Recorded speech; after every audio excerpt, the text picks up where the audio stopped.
Hey everybody, my name's Splatoon Kid 9000 here, and welcome back to the Dinosauria series. This is going to be the last one for now. There's actually, I think, 2 other films in production, but this is going to be the last one for now.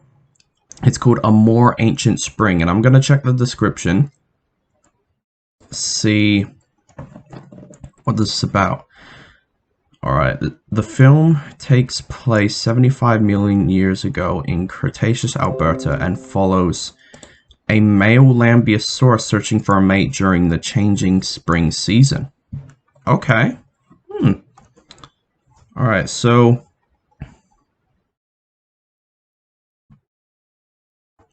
we're gonna see what this leads up to. Alright.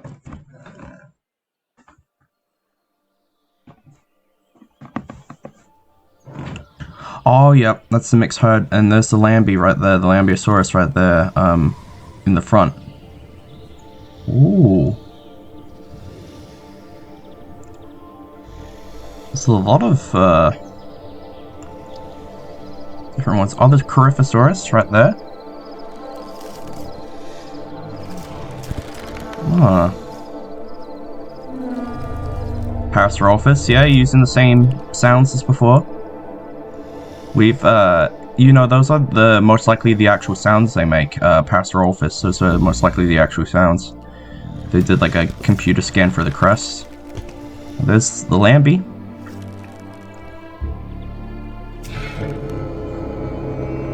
Ooh.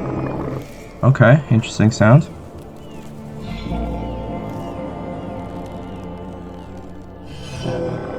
Oh, is he like calling out to his mate or something? Like a potential mate. Okay. What's he doing?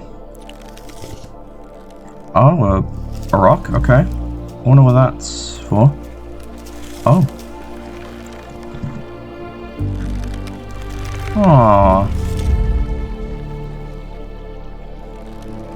Oh, yeah, he's still looking for his mate. Yeah. Ah.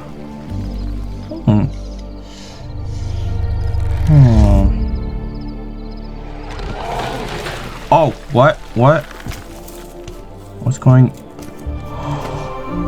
Oh my god! Oh no!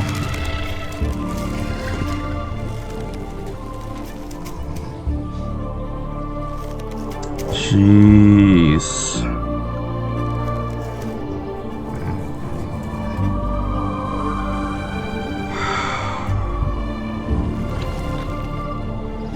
Oh, there's another one. Another species. Is it some sort of ankylosaur? Oh. Oh, now that's a chasmosaurus, I can tell. Oh.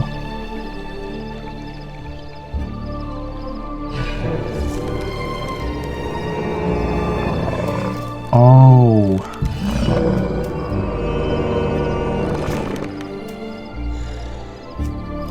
Oh.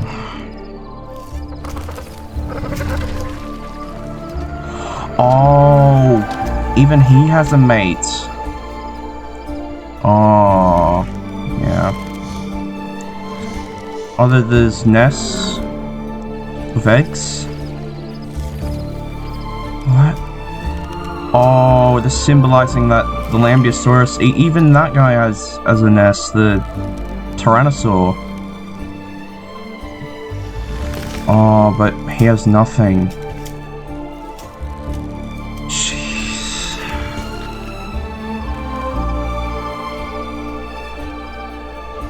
Oh, dude, he's been sleeping days on end, dude.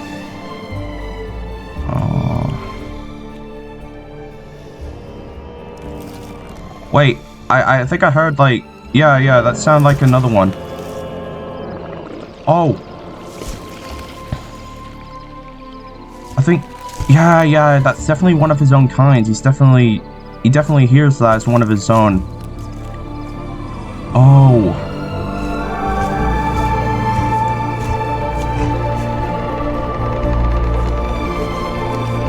Oh. Oh, that's that's the lambeosaurus skull from the other one, I think. Oh! Oh no! Oh! Jeez! Oh.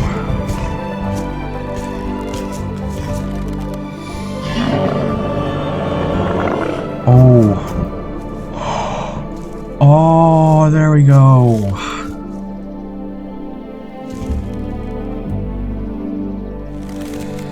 Oh. Yeah, he's found a mate.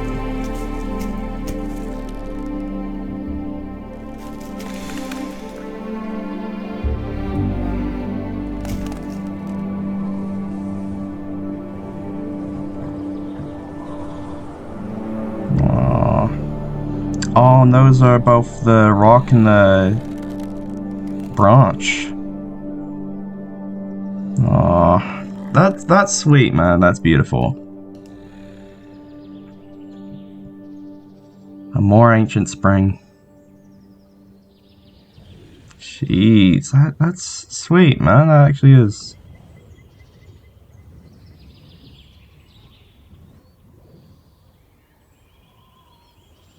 I like that transition between the sketch and the 3D.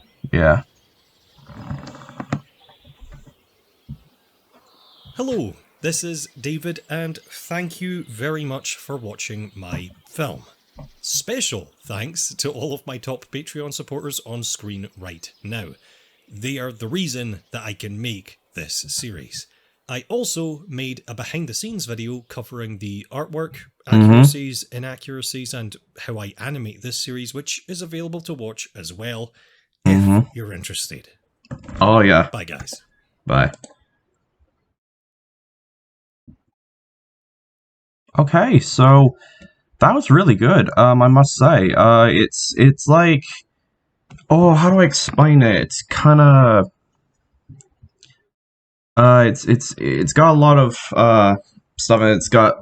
It's beautiful. It's got a lot of emotion to it. You know, I like the contrast between the sketchbook and the 3D animation. I also like, you know, there's kind of like a symbolism a little bit in there as well, like, you know, between the male lambeosaurus and the other dinosaurs, where the other dinosaurs had mates, but before the lambeosaurus found his, he was alone.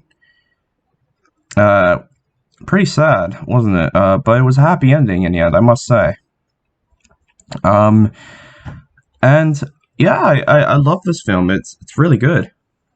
So we're gonna see the behind the scenes making of A More Ancient Spring. So let's see here.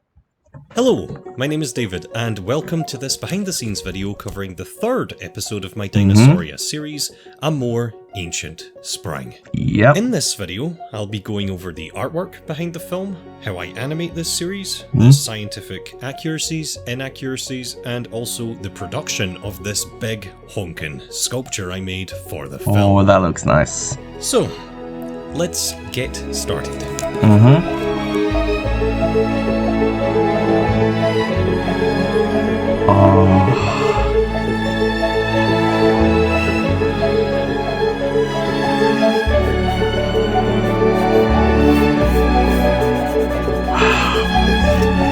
Alright, let's see what he has to say.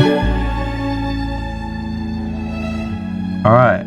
When I started this Dinosauria series, A More Ancient Spring was one of the first ideas I came up with. Oh. I actually started work on this film about 2 weeks after starting Old Buck, all the way back in January. I have been working on this film on and off for 11 months, and it went through a very tough production. As you can see, some of the early work on this project looks a whole lot different from the final product. Yep, I see.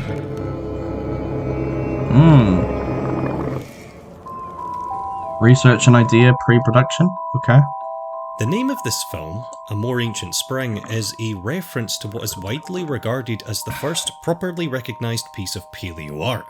Duria Antiquior e More Ancient Dorset by Henry de la Beche. Oh. This is an almost 200-year-old watercolour painting that depicts a whole Jurassic ecosystem featuring a large collection of species all discovered by Marianne on the English coast. Oh, okay. Inspired by this piece, I wanted to create an animated short film in the style of a watercolour painting, and bring more focus to the changing season and the ecosystem around our main character than I have in my previous films. And instead of Jurassic Dorset, I chose to set my film in the Dinosaur Park Formation, which is in Alberta, Canada.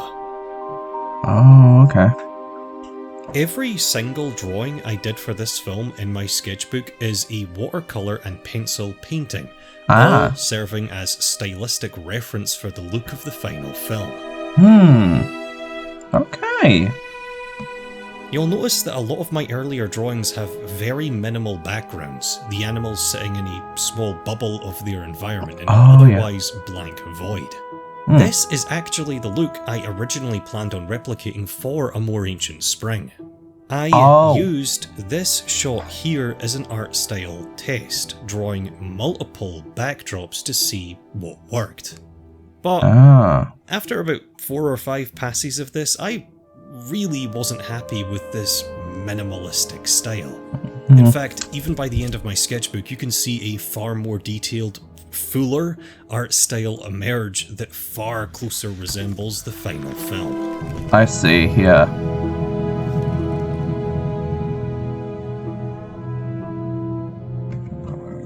Okay.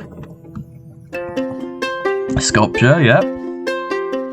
I have been making large clay sculptures for each of the films in my Dinosauria series, and for this film I decided to sculpt a father lambeosaurus looking over his nest. Nice. Using DAS air drying modelling clay, I rolled out a big Jabba the Hutt looking sausage. I added legs, added arms, waited for it all to dry, and then I had a solid base to do all of the finer detail work on top of. This is the third sculpture I've made for this series, and it was without a doubt the easiest and quickest of the bunch. Most of my sculptures, because of their complicated standing poses, have seemingly endless nooks and crannies and undersides and topsides and backsides to worry about. They have to be sculpted slowly, in planned out, patient steps. But because this sculpture is lying down on its side, this really wasn't much of an issue. I also didn't have to worry about any structural support, and with almost half of the animal against the ground, I didn't have to sculpt or paint that side at all. Oh yeah, I see.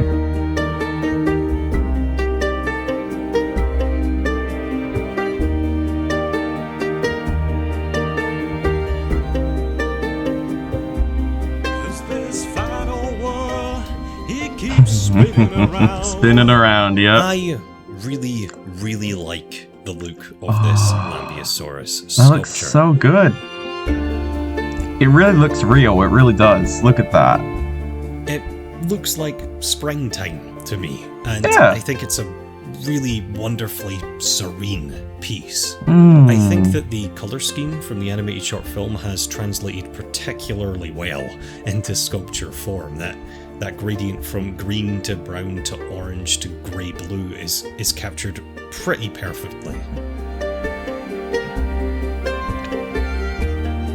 Here is my finished lambeosaurus sculpture next to my Troodon mother and my alpha male Styracosaurus.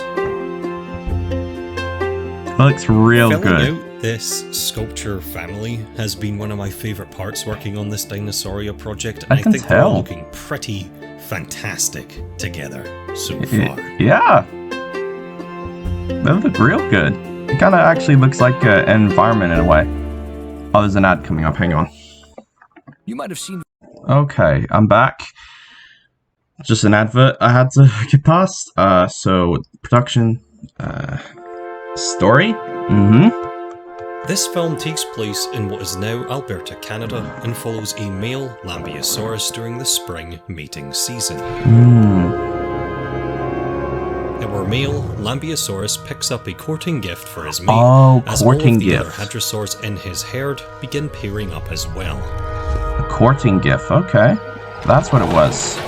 Oh, yeah, but... Before he can reach his mate, though, she is killed and dragged away by a Gorgosaurus. Gorgosaurus, Now, okay. he calls endlessly into the night, Oh. the last Lambeosaurus in his herd.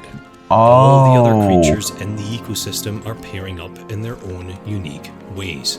Even the supposedly villainous Gorgosaurus made the kill to court a mate of its own. As the spring season reaches its end, our lonely Lambeosaurus is on the edge of giving up, until, miraculously, he finally hears a reply to all of his calls. Forgetting his gift, he plunges into the foggy unknown in search for this other lost soul.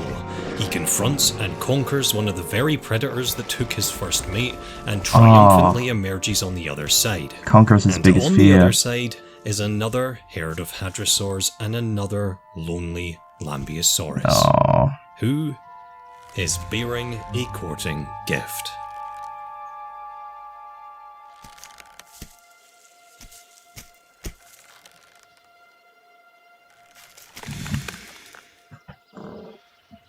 Now, I know this film won't be everybody's cup of tea, because it is a little bit more fantastical than the rest of this series.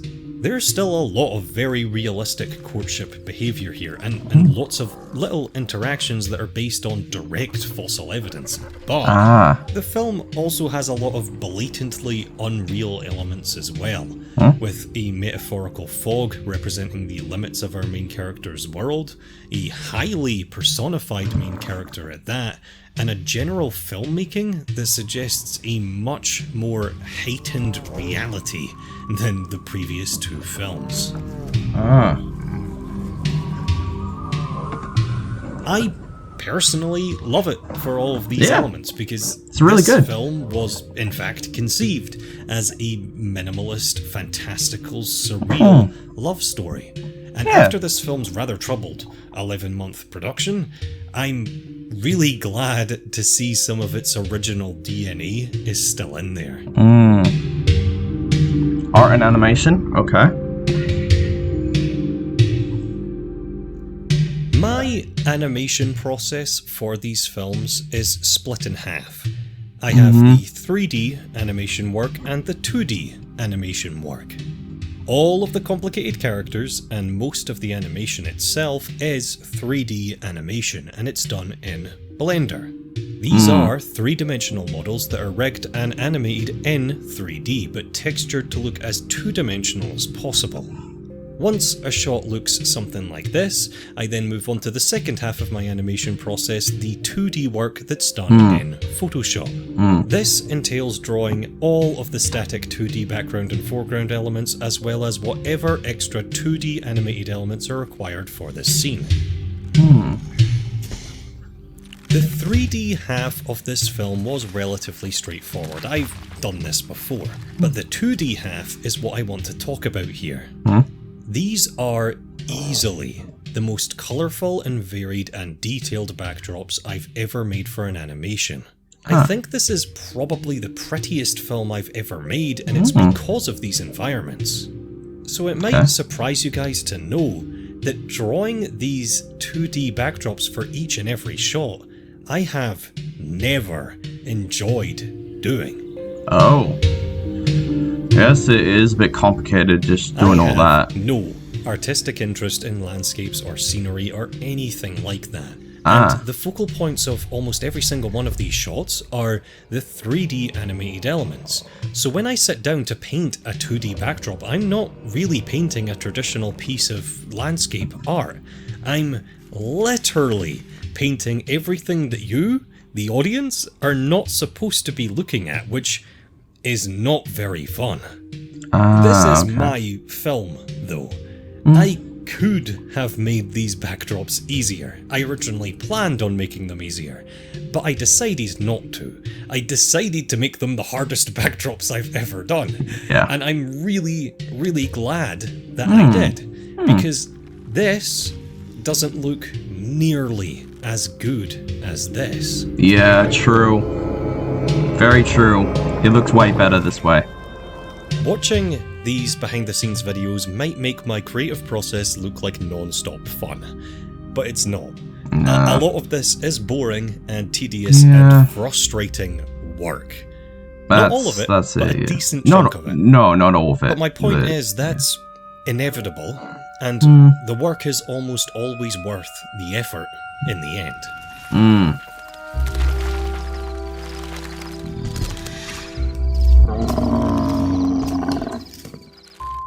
Featured species? You had a lot in this one. A lot of featured species. This short film features 3 hadrosauroid dinosaurs, all 3 being very closely related lambeosaurines. Parasaurolophus, Corythosaurus, and, of course, Lambeosaurus. Yep. There was a fossil bone bed that was found in Alberta, where this film is set, Okay. that was found to contain not only Lambeosaurus remains, but also the remains of at least 4 other hadrosaur species, suggesting that these animals may have lived in mixed species herds, which is what I decided to depict in this film. Makes sense. The crests of all of these Lambeosaurine dinosaurs are very distinct from one another. They were all full of hollow chambers and were likely used to make sound. Now, if these animals were living in giant multi-species herds, this... Every single time. Every single time. If these animals were living in giant multi-species herds, this explains a lot. A large, elaborate, unique head crest that makes a specific sound depending on what species you are may have been their only real way of telling each other apart during the mating season. I see. So that way they don't get all like mixed up or stuff like that, yeah. Lambeosaurus lambi is the star of the film and is one of my favourite dinosaurs. This species first appeared in my old Buck short film, as both films are set at the same time in the same place. Corythosaurus, though, I think might not belong here. This animal is known from marginally older rocks than Lambeosaurus, but the difference is so slight that I think that it's perfectly reasonable to suggest that these animals crossed over at some point. Yeah. That's fair. That's true. I decided to depict all of my hadrosaurs as sexually dimorphic. Yeah. All of the females being slightly less colourful and having smaller crests than the males, which you often see in nature today, especially in birds.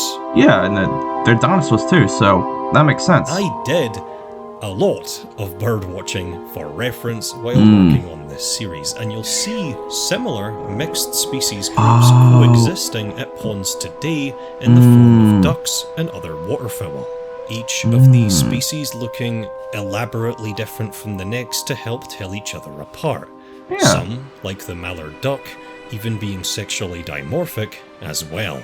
In fact, the colour scheme for my Corythosaurus was based on the mallard duck. Male mallards are elaborately coloured with green heads, while the females are just plain brown.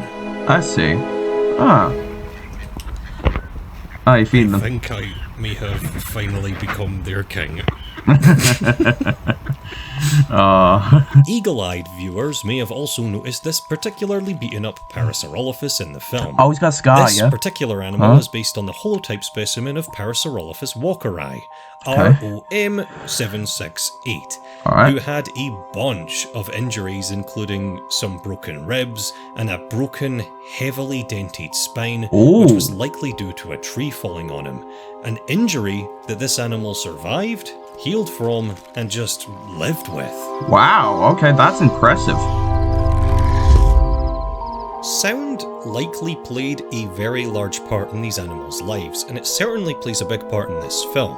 In 1997, reconstructed dinosaur calls were created by pushing air through a model skull and resonating chamber of Parasaurolophus walkeri, and I made sure to use those very sounds in my film. That right there, that trumpet sound. But I had to create all of the other sounds myself. The calls that my Lambeosaurus make were created using mostly my own voice. Oh, First, yeah. I recorded one of these. Yep. I see. Then I recorded a deeper one of these. And then finally, whatever this is. Add all of that together, slow it down, add some bass, add some reverb, and throw in the sound of a grumbly camel, and you get this. I can see now. Which I think is a decent enough guess as to how these animals may have sounded. True, yeah. It's got that kind of breathy trumpet kind of sound to it, so that sits with me, yeah. The last few animals featured in the film are Chasmosaurus, Euoplocephalus, and Gorgosaurus. Gorgosaurus. Chasmosaurus is a Chasmosaurian ceratopsian, and my designs are, again, sexually dimorphic, with the males having a slightly more colourful frill display than the females. Oh, yeah. The animal also has a row of quill-like bristles running down its tail. These bristles have not been directly found on this species, but instead Psittacosaurus, which is a very basal ceratopsian dinosaur which Chasmosaurus is distantly related to. Moving on to Euoplocephalus, this is an ankylosaur and was easily the most frustrating animal to research for this film, as the genus was split up and jumbled about a couple of years ago. This design is what I came up with based on the new separated specimens, and I think my depiction here is accurate enough, but I could easily be wrong. But I think it looks good. I think it looks good. In the film, my Euoplocephalus is seen digging a hole to rest in and protect itself, which is behaviour that's been speculated in ankylosaurs for a very long time. Serendipitously, while working on this film, there was a discovery of an ankylosaur in Mongolia just a few months ago, I think, that seems to have confirmed this, with the way its front feet were shaped. I see. And there's the Gorgosaurus. And finally, we have the Tyrannosaur, Gorgosaurus liberatus. One of my favourite little details in this film is regarding my Gorgosaurus. While trying to court the female, my male Gorgosaurus scratches at the ground with his feet. It makes that kind of love call. You can't quite see it, but you can certainly hear it. This is based on multiple trace fossils, in this case footprints, from all around the world of different theropod dinosaurs, all standing in place and raking at the ground, sometimes even in groups. This is almost certainly a courtship display, and is not dissimilar to what a lot of modern birds do today during their mating dances. True. Very true. They do sometimes, like, you know, scratch at the ground. Disciples, feed. I brought food. You brought food. It was important to me from a filmmaking perspective that there really shouldn't be a bad guy in this story. At first, the Gorgosaurus is framed as a straight-up villain, killing and dragging away the female lambeosaurus. But as the film progresses and all of the peaceful animals start courting each other and pairing up, it's revealed that the Gorgosaurus made the kill to court a partner as well. Yeah. This kill will help this female mate and nest and raise her young. At the middle point in the film, during the springtime montage, the Gorgosaurus is no longer framed as a villain at all. No. She's now doing peaceful things with the other peaceful animals, portrayed as just another natural part of the ecosystem. That's true. Like, she should be. Yeah, like, no animal is evil, to be fair. No animal is truly evil. Oh, there's an ad. Hang on. Okay. So we're up to the last part, I think, the evaluation. Sorry, there was an ad for a second there. So let's get back into this. Yeah.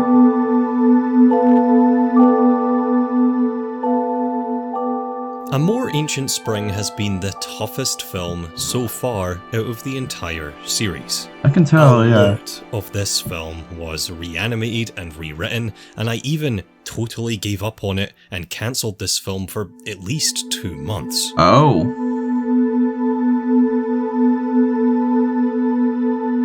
Deleted scenes include this scrapped alternate opening with a slightly different art style.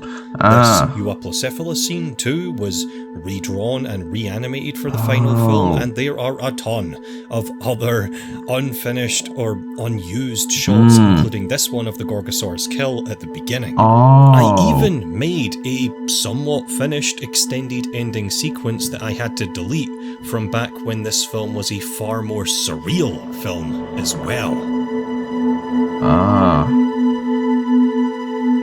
That's when he was looking for the mate, I imagine? Every single one of my animated short films goes through changes. They all have deleted scenes and unused shots and test animation, but rarely of this scale. The film certainly has a bunch of scientific inaccuracies too. These cat-like postures of my hadrosaurs are anatomically improbable. There's grass everywhere, which may or may not be accurate. And I don't think that a lambeosaurus pair would still be up for mating after so much springtime has passed that some of the other animals in the area are already laying their eggs. Oh, yeah. But, you know. But these scientific inaccuracies are in a short film that was conceived as an abstract, bittersweet love story about a lonely and lustful horse lizard who flees from his home, faces his biggest fears, and triumphantly finds true love on the other side. So, do inaccuracies really matter at that point? Nah, they don't really matter to me. This film took 11 months to make, but that's because it didn't have my constant attention. I've been working on all 5 of the Dinosauria films at once. When this film got too stressful, I would take a break from it and work on one of the other, smoother films in the series for a few weeks, which is why it took so long.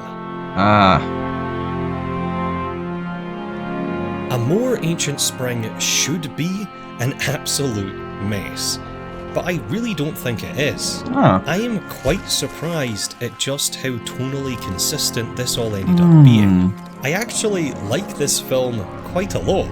I think it's gorgeous and immersive and serene, but bittersweet as well. After going through a lot of changes, I don't think I would change anything else in this film if I had the chance. I think it's finally done.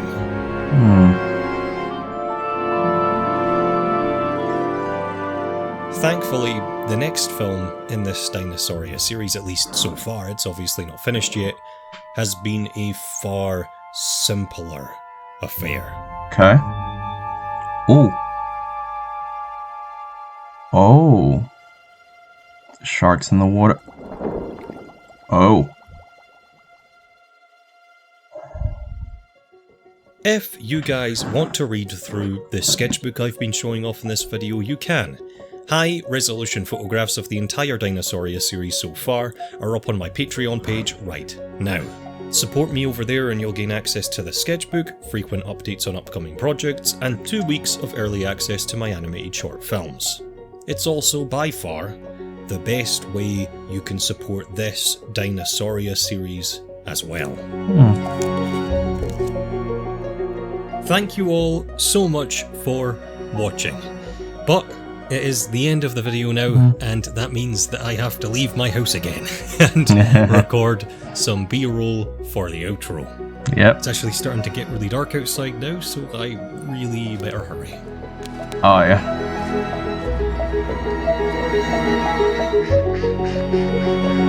Oh, yep.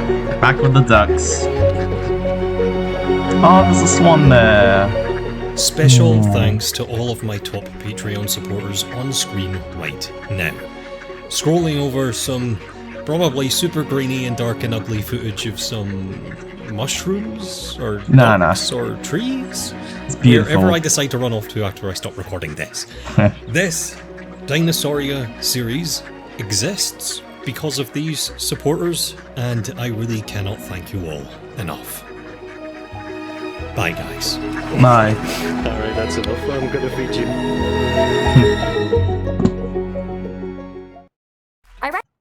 Alright, that'll do it for today. That was really good. I can tell he put a lot of work into this. I just love this. I don't know how to describe it. It's like, you know, with the uh it was just such a great film, you know? With the lambeosaurus and all the other creatures there. I really like this representation of, you know, the mating season. I really like it. You know, and it's pretty interesting. You know, the especially with the Gorgosaurus. I think it was. You know, originally I thought the Gorgosaurus, you know, was just like I didn't really think it was a villain. I just thought, you know, it was just hunting, but I didn't know it was actually in his like courtship mate until I saw the other one. And it was like trying to do what was best for its family. I like the realistic kind of courtship displays, a bit like, you know, birds, like you said. And I think some birds do actually give courtship gifts, like what was represented with the lambeosaurs, these two right here. So like penguins, for example, penguins actually pick up like some rocks, like little pebbles, and if the pebble's good enough, then it'll impress the mate. All I can say is that it was amazing, I must say. And yeah, I'm very excited to see what the next film is. I think he actually did a community post recently. I'm going to go there right now. Yeah, there's going to be a teaser for a teaser trailer for the next dinosaur animated series film. It will be coming very soon, apparently. Yeah, very nice. And it seems like there's. I don't think it's a pteranodon. It looks like a, what was it called? Geosternbergia, I think it's called. Yeah. But you can see it right here. Yeah, there it is. Oh, it's in a storm. Alright, so I'm gonna go now, and if you want to subscribe to Dead Sound, I will put a link to his channel in the description below. And if you want to subscribe to me, then hit the subscribe button, and if you want to see more of my content, just do it. And if you enjoyed this video, leave a like, and I will see you all in the next adventure. So, until the next film, peace out, everyone.